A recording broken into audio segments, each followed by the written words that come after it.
Bonjour à tous, Patrick Tremblay pour l'équipe d'RPMweb.ca. Cette semaine, je mets à l'essai le véhicule qui se trouve juste ici à côté de moi. Et si vous ne le reconnaissez pas, dites-vous que c'est tout à fait normal, puisqu'il s'agit d'une toute nouvelle génération d'un modèle qu'on a depuis longtemps sur le marché, mais qui change carrément son ADN. Il s'agit du Subaru Outback 2026. Et pour l'occasion, je vous présente 3 forces et 3 faiblesses que j'ai relevées sur le véhicule lors de mon essai cette semaine. Je commence d'abord en vous parlant des éléments positifs que j'ai relevés sur le Subaru Outback 2026. Et le premier, c'est au niveau de l'efficacité de la mécanique qu'on retrouve sur le véhicule. Ici, j'ai la version au sommet de la gamme, donc la Premier. Elle est équipée d'un moteur à 4 cylindres Boxer, donc un 4 cylindres à plat de 2,4 litres turbo compressé qui développe pas moins de 260 chevaux. C'est jumelé à une transmission automatique à variation continue, donc les fameuses boîtes CVT. Je vous dirais que je ne suis pas un fan de ces transmissions-là. Par contre, ici, je vous dirais que c'est quand même bien arrimé à la mécanique. On ne sent pas trop d'élasticité dans cette transmission. Donc, vraiment, ça fait un bon travail et un bon mariage. Et que dire aussi, quand on parle d'efficacité, on est chez Subaru, on ne peut pas passer à côté du fameux rouage intégral symétrique à prise constante qui nous permet d'affronter tous les chemins. Et d'ailleurs, c'est une des particularités qui démarque le Subaru Outback dans sa catégorie. Deuxième élément qui, selon moi, est intéressant concernant le Subaru Outback 2026, c'est au niveau de sa présentation intérieure. En fait, Subaru a vraiment tout complètement chamboulé à l'image de l'extérieur du véhicule. On a une nouvelle présentation, on a un écran de 12,3 pouces pour l'instrumentation complètement numérique devant le conducteur qui est quand même bien présenté. On a également l'écran de 12,1 pouces au centre qui fait titre d'écran d'infodivertissement.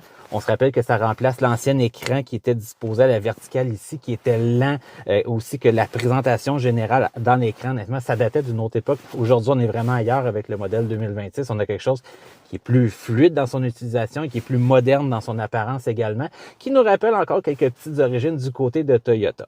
Au niveau de la qualité générale à bord, même chose, on est en bonne posture au niveau du Outback 2026. C'est bien fini.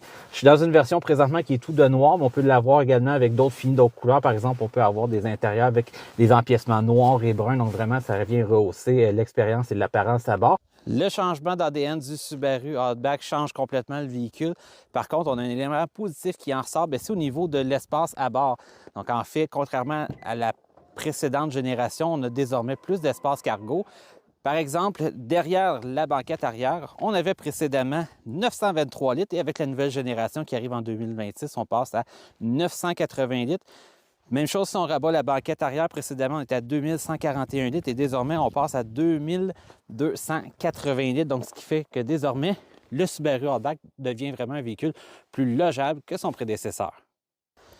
Au niveau des faiblesses relevées sur le Subaru Outback 2026, le premier élément qu'on ne peut pas passer à côté, c'est bien sûr le design qui est extrêmement polarisant. En fait, Subaru a choisi de prendre une nouvelle avenue avec cette nouvelle génération. Vraiment, on s'éloigne du look et de l'ADN qu'on avait précédemment du modèle pour s'en aller vers quelque chose qui est plus VUS et on le voit dans son apparence, ça paraît. Selon les premières impressions que j'ai eues aussi des gens, honnêtement, ça passe vraiment pas auprès de tous ce nouveau design, principalement aussi qu'on a à l'avant du véhicule. Donc, on se demande même, est-ce que c'est quelque chose qui va bien vieillir à travers le temps, comparativement à l'ancienne Outback qui, elle, vieillissait quand même assez bien. Deuxième élément qu'on peut noter et qui est un peu moins compréhensif selon moi, c'est au niveau du choix de motorisation. On est toujours chez Subaru, donc on a 2 choix de motorisation, 4 cylindres à plat. On a un 2,5 litres, on a encore le 2,4 litres turbo compressé qui sont dans toutes les versions excepté celle d'entrée de gamme. Par contre, s'il y a quelque chose qui brille par son absence, c'est une motorisation hybride.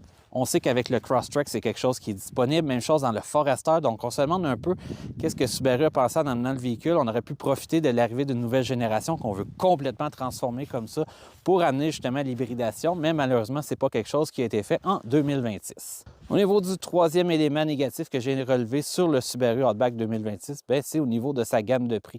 En fait, comme toute nouvelle génération qui débarque sur le marché, chaque version a eu une augmentation de prix de quelques milliers de dollars. Donc, jusque-là, c'est correct. Par contre, selon moi, où ça dérange un peu plus, c'est au niveau de la version d'entrée de gamme, donc la version la moins coûteuse du lot. Ce qu'il faut savoir, c'est que Subaru, en 2026, a décidé d'enlever la version qu'on avait en entrée de gamme en 2025 pour que désormais, ce soit la Tourist qui ait ce poste dans la gamme. Ce que ça fait, c'est que lorsqu'on compare le prix d'entrée, donc la version la moins chère qu'on avait entre 2025 et 2026, il en coûte plus de 6 400 $ de plus pour se procurer un Subaru Outback. C'est ce qui conclut les 3 forces et les 3 faiblesses que j'ai relevées sur le Subaru Outback 2026 lors de mon essai cette semaine. Pour plus de détails sur ce véhicule, que ce soit les données techniques ou encore les prix des différentes versions qui sont disponibles, c'est à un seul endroit où vous trouverez le tout, c'est sur le rpmweb.ca. Et moi, je vous dis à très bientôt.